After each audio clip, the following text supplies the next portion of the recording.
Starting with the name of the god, ladies and gentlemen, hope everybody is fine there. Today we are going to discuss a very crucial topic, that is whenever a person going to the market to purchase a piece or a nugget of turquoise, then how he or she will identify that whether this nugget we are purchasing is genuine natural turquoise or not real, not a natural turquoise. First of all, I will tell you that in the market natural turquoise is very rare. In fact, some of the material is 100% fake turquoise, man-made or lab-made, and also 90% of the turquoise that are in the market is actually dyed howlite. Howlite is another gemstone that has hardness less than turquoise. So it is dyed in blue color and sale as a turquoise. So we are going to discuss in this video that how you will going to identify whether it is turquoise or not. Firstly, let us discuss that how in the nature turquoise made by nature. The main element that cause blue color in turquoise is copper. So nature needs copper and also need some water as well. Next up, in the mixture of water, aluminum and phosphorus, the nature makes all these minerals get together and make a piece of it turquoise. Once all those ingredients are together in the same place at the same time, the formation of turquoise can occur, and it will take thousands of years by the nature to make a turquoise. The different amount of these elements can change the property of the turquoise dramatically. The color can range from vibrant blue to green to brownish green as well. On the Mohr scale, the hardness of turquoise can be 4, 5, 6 up to 6.5 as well.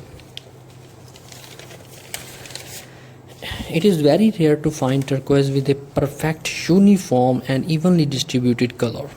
The old stone coming from the Persia certainly have even color, but that is why they are worth thousands of dollars. Stones that are very uniform in color are most likely dyed, and they are not natural. The matrix is most obvious inclusion in turquoise. So where does it form? How matrix is formed in the turquoise? It is actually the leftover remain from the host rocks in which the turquoise grew. The webbing can be black, brown, yellow, or host of other colors as well. Over a long period of time, the matrix eroded away because it is less harder than the genuine turquoise around it.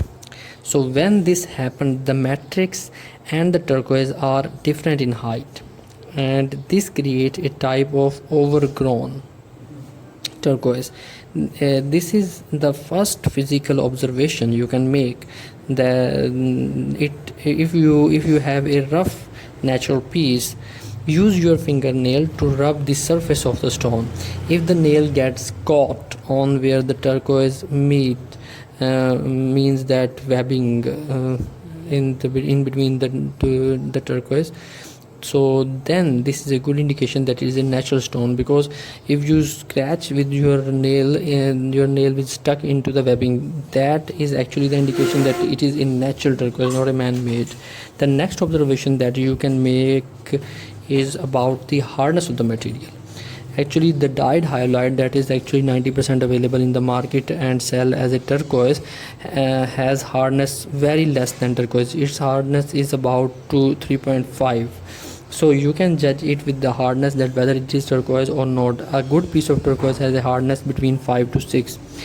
While this is not easy to tell the difference, if your stone scratch easily, then they are more likely to be dyed howlite, because if your stone is scratching easily, then it is 100% howlite, because howlite has a hardness very less than the turquoise.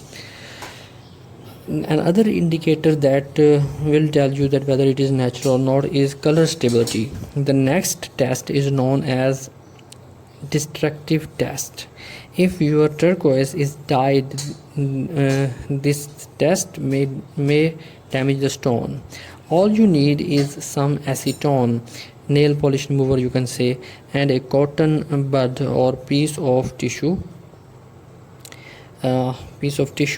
Acetone is extremely handy for checking if anything has been dyed.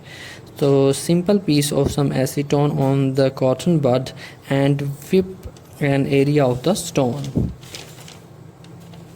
If the stone is not real, the color will fade away from the side where you are rubbing with the cotton bud of acetone. So this will tell you that the dye used on the Howlite only penetrates on the surface of the stone. Inside is still white. So if you rub it while the outside is vibrant blue, some very cheap dye